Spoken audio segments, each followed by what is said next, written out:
કેનેડામાં એક ભારતીય નાગરિકની હત્યાના સમાચાર સામે આવ્યા છે. કેનેડાની રાજધાની ઓટાવા નજીક આવેલા શાંતિપૂર્ણ ગણાતા રોકલેન્ડ ટાઉનમાં એક ભારતીય યુવાનની ક્રૂરતાથી હત્યા કરવામાં આવી હતી.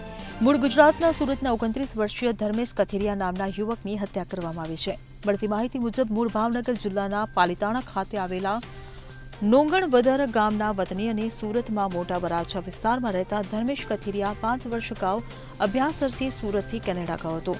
તેને 1.5 વર્ષ અગાઉ સુરત આવી રવિના નામની યુવતી સાથે લગ્ન કર્યા હતા. એવો આરોપ છે કે તે અગાઉ પણ ધર્મેશ અને તેની પત્ની વિરુદ્ધ ભારત વિરોધી અને જાતિવાદી ટિપ્પણીઓ કરતો રહ્યો છે. પ્રત્યક્ષદર્શીઓના જણાવ્યા મુજબ તે જ વ્યક્તિએ અચાનક હુમલો કર્યો. સોશિયલ મીડિયા પર વાયરલ થયેલા એક વિડીયોમાં ધર્મેશની પત્નીની ચીસો સાંભળી શકાય છે. બંનેના લગ્ન 1 વર્ષ પહેલા જ થયા હતા અને નવા જીવનની શોધમાં કેનેડા આવ્યા હતા. Bureau report CN24 news. હવે જુઓ દેશ દુનિયાની તમામ ખબરો તમારી આંગળીના ટેરવે.